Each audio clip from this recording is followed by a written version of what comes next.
Welcome to Tales of Wonder.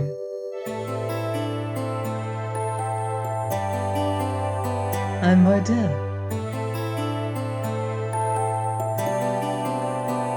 and our story this time is The Crown's Warranty by Laurence Housman.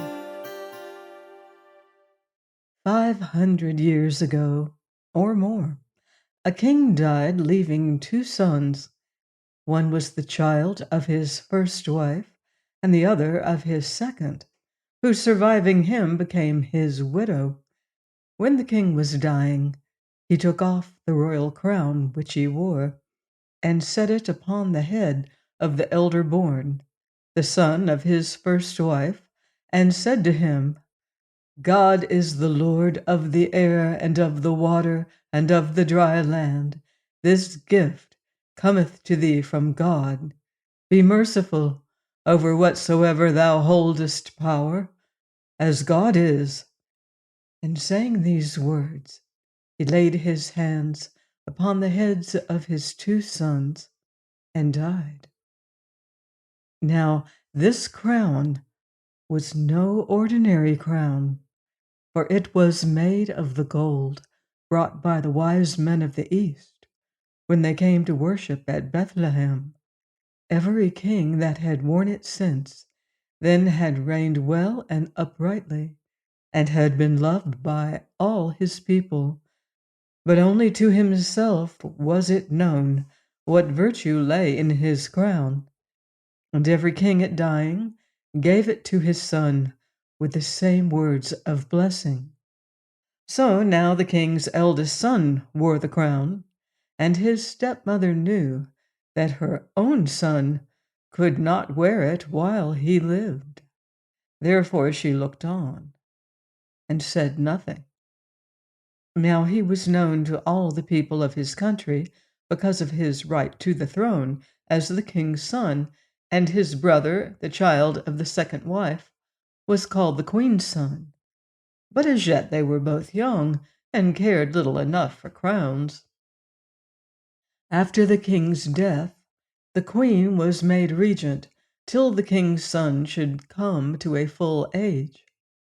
But already the little king wore the royal crown his father had left him, and the queen looked on and said nothing. More than 3 years went by, and everybody said how good the queen was to the little king, who was not her own son, and the king's son, for his part, was good to her and to his stepbrother, loving them both. And all by himself he kept thinking, having his thoughts guarded and circled by his golden crown. How shall I learn to be a wise king, and to be merciful when I have power, as God is? So to everything that came his way, to his playthings and his pets, to his ministers and his servants, he played the king as though already his word made life and death. People watching him said, everything that has touch with a king's son loves him. They told strange tales of him. Only in fairy books could they be believed, because they were so beautiful. And all the time, the queen, getting a good name for herself, looked on and said nothing. One night the king's son was lying half asleep upon his bed, with wise dreams coming and going under the circle of his gold crown, when a mouse ran out of the wainscot and came and jumped up on the couch. The poor mouse had turned quite white with fear and horror, and was trembling in every limb as it cried its news into the king's ear. "Oh, king's son," it said, "get up and run for your life. I was behind the wainscot in the queen's closet, and this is what I heard. If you stay here, when you wake up tomorrow, you will be dead." The king's son got up, and all alone in the dark night, stole out of the palace, seeking safety, for his dear life. He sighed to himself. There was a pain in my crown ever since I wore it. Alas, mother, I thought you were too kind a stepmother to do this. Outside it was still winter. There was no warmth in the world, and not a leaf upon the trees. He wandered away and away, wondering where he should hide. The queen, when her villains came and told her the king's son was not to be found, went and looked in her magic crystal to find trace of him. As soon as it grew light, for in the darkness the crystal could show her nothing, she saw many miles away the king's son running to hide himself in the forest. So she sent out her villains to search until they should find him. As they went, the sun grew hot in the sky, and the birds began singing. "It is spring!" cried the messengers. "How suddenly it has come!" They rode on till they came to the forest. The king's son, stumbling along through the forest under the bare boughs, thought, "Even here, where shall I hide? Nowhere is there a leaf to cover me." But when the sun grew warm, he looked up, and there were all the trees breaking into bud and leaf, making a green heaven above his head. So when he was too weary to go farther, he climbed into the largest tree he could find, and the leaves covered him. The queen's messenger searched through all the forest, but could not find him, so they went back to her empty-handed, not having either the king's crown or his heart to show. "Fools!" she cried, looking in her magic crystal. "He was in the big sycamore under which you stopped to give your horses provender." The sycamore said to the king's son, "The queen's eye is on you. Get down and run for your life till you get to the hollow tarn stones among the hills. But if you stay here, when you wake tomorrow, you will be dead." When the queen's messengers came once more to the forest, they found it all wintry again and without leaf.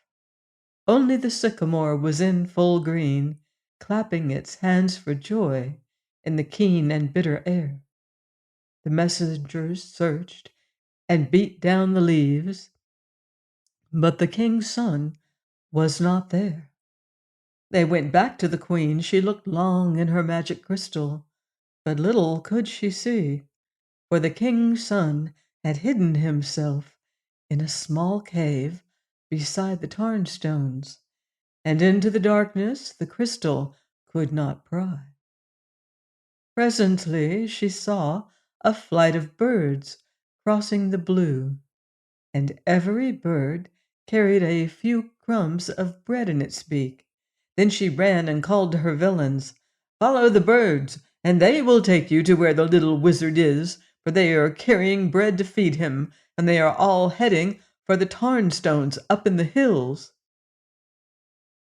The birds said to the king's son, "Now you are rested. We have fed you, and you are not hungry. The queen's eye is on you. Up and run for your life. If you stay here, when you wake up tomorrow, you will be dead." "Where shall I go?" said the king's son. "Go," answered the birds, "and hide in the rushes on the island of the pool of sweet waters." When the queen's messengers came to the tarn stones, it was as though 5,000 people had been feeding. They found crumbs enough to fill 12 baskets full lying in the cave, but no king's son could they lay their hands on. The king's son was lying hidden among the rushes on the island of the great pool of sweet waters, and thick and fast came silver-scaled fishes feeding him. It took the queen 3 days of hard gazing in her crystal before she found how the fishes all swam to a point among the rushes of the island in the pool of sweet waters and away again. Then she knew, and running to her messengers, she cried, "He is among the rushes, on the island in the pool of sweet waters, and all the fishes are feeding him." The fishes said to the king's son, "The queen's eye is on you. Up and swim to shore, and away for your life, for if they come and find you here, when you wake tomorrow, you will certainly be dead." "Where shall I go?" asked the king's son. "Wherever I go, she finds me." "Go to the old fox, who gets his poultry from the palace, and ask him to hide you in his burrow." When the queen's messengers came to the pool, they found the fishes playing all about in the water, but nothing of the king's son could they see. The king's son came to the fox, and the fox hid him in his burrow and brought him butter and eggs from the royal dairy. This was better fare than the king's son had had since the beginning of his wanderings, and he thanked the fox warmly for his friendship. "On the contrary," said the fox, "I am under an obligation to you, for ever since you came to be my guest, I have felt like an honest man." "If I live to be king," said the king's son, "you shall always have butter and eggs from the royal dairy, and be as honest as you like." The queen hugged her magic crystal for a whole week, but could make nothing out of it, for her crystal showed her nothing of the king's son's hiding place, nor of the fox at his nightly thefts of butter and eggs from the royal dairy. But it so happened that this same fox was a sort of half-brother of the queen's, and so guilty did he feel with his brand-new good conscience that he quite left off going to see her. So in a little while the queen, with her suspicions and her magic crystal, had nosed out the young king's hiding place. The fox said to the king's son, "The queen's eye is on you. Get out and run for your life, for if you stay here till tomorrow, you will wake up and find yourself a dead goose." "But where else can I go to?" asked the king's son. "Is there any place left for me?" The fox laughed and winked and whispered a word, and all at once the king's son got up and went. The queen had said to her messengers, "Go and look in the fox's hole, and you shall find him." But the messengers came and dug up the burrow and found butter and eggs from the royal dairy, but of the king's son never a sign. The king's son came to the palace, and as he crept through the gardens, he found there his little brother alone at play, playing sadly because now he was all alone. Then the king's son stopped and said, "Little brother, do you so much wish to be king?" And taking off the crown, he put it upon his brother's head. Then he went on through the underground ways and corridors till he came to the palace dungeons. Now a dungeon is a hard thing to get out of, but it is easy enough to get into. He came to the deepest and darkest dungeon of all, and there he opened the door and went in and hid himself. The queen's son came running to his mother, wearing the king's crown. "Oh, mother," he said, "I am frightened. While I was playing, my brother came looking all dead and white and put this crown on my head. Take it off for me, it hurts." When the queen saw the crown on her son's head, she was horribly afraid, for that it should have come so there was the most unlikely thing of all. She fetched her crystal ball and looked in, asking where the king's son might be. and for answer the crystal became black as night. Then the queen said to herself, "He is dead at last." But now that the king's crown was on the wrong head, the air and the water and the dry land, over which God is Lord, heard of it. And the trees said, "Until the king's son returns, we will not put forth bud or leaf." And the birds said, "We will not sing in the land or breed or build nests until the king's son returns." And the fishes said, "We will not stay in the ponds or rivers to get caught unless the king's son to whom we belong returns." And the foxes said, "Unless the king's son returns, we will increase and multiply exceedingly and be like locusts in the land."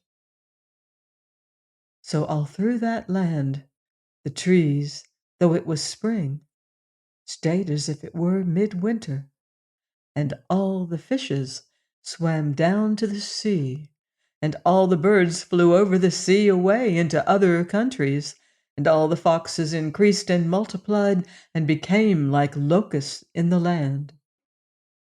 Now when the trees and the birds and the beasts and the fishes led the way, the good folk of the country discovered that the queen was a criminal. So after the way of the flesh, they took the queen and her little son and bound them and threw them into the deepest and darkest dungeon they could find. And, said they, "Until you tell us where the king's son is, there you stay and starve." The king's son was playing all alone in his dungeon with the mice who brought him food from the palace larder, when the queen and her son were thrown down to him fast bound, as though he were as dangerous as a den of lions. At first he was terribly afraid when he found himself pursued into his last hiding place, but presently he gathered from the queen's remarks that she was quite powerless to do him harm. "Oh, what a wicked woman I am!" she moaned, and began crying lamentably, as if she hoped to melt the stone walls which formed her prison. Presently her little son cried, "Mother, take off my brother's crown, it pricks me." And the king's son sat in his corner and cried to himself with grief over the harm that his stepmother's wickedness had brought about. "Mother," cried the queen's son again, "night and day since I have worn it, it pricks me. I cannot sleep." But the queen's heart was still hard. Not if she could help would she yet take off from her son the crown. Hours went by, and the queen and her son grew hungry. "We shall be starved to death," she cried. "Now I see what a wicked woman I am." "Mother," cried the queen's son, "someone is putting food into my mouth." "No one," said the queen, "is putting any into mine. Now I know what a wicked woman I am." Presently the king's son came to the queen also, and began feeding her. "Someone is putting food into my mouth now," cried the queen. "If it is poisoned, I shall die in agony. I wish," she said, "I wish I knew your brother were not dead. If I have killed him, what a wicked woman I am." "Dear stepmother," said the king's son, "I am not dead. I am here." "Here!" cried the queen, shaking with fright. "Here! Not dead! How long have you been here?" "Days and days and days," said the king's son sadly. "Oh, if I had only known that!" cried the queen. "Now I know what a wicked woman I am." Just then the trap-door in the roof of the dungeon opened, and a voice called down, "Tell us where's the king's son. If you do not tell us, You shall stay here and starve." "The king's son is here," cried the queen. "A likely story," answered the gaolers. "Do you think we are going to believe that?" And they shut the trap door. The queen's son cried, "Dear brother, come and take back your crown. It pricks so." But the king's son only undid the queen's bonds and his brother's. "Now," said he, "you are free. You can kill me now." "Oh!" cried the queen, "what a wicked woman I must be! Do you think I could do it now?" Then she cried, "Oh, little son, bring your poor head to me, and I will take off the crown." And she took off the crown and gave it back to the king's son. "When I am dead," she said, "remember and be kind to him." The king's son put the crown upon his own head. Suddenly, outside the palace, all the land broke into leaf. There was a rushing sound in the river of fishes swimming up from the sea, and all the air was loud and dark with flights of returning birds. Almost at the same moment, the foxes began to disappear and diminish, and ceased to be like locusts in the land. People came running to open the door of the deepest and darkest dungeon in the palace. For either, they cried, the queen is dead, or the king's son has been found. "Where is the king's son, then?" they called out as they threw wide the door. "He is here," cried the king, and out he came, to the astonishment of all, wearing his crown and leading his stepmother and half-brother by the hand. He looked at his stepmother, and she was quite white as the mouse that had jumped upon the king's bed at midnight, bidding him to fly for his life. Not only her face, but her hair, her lips, her very eyes were white and colorless, for she had gone blind from gazing too hard into her crystal ball and hunting the king's son to death.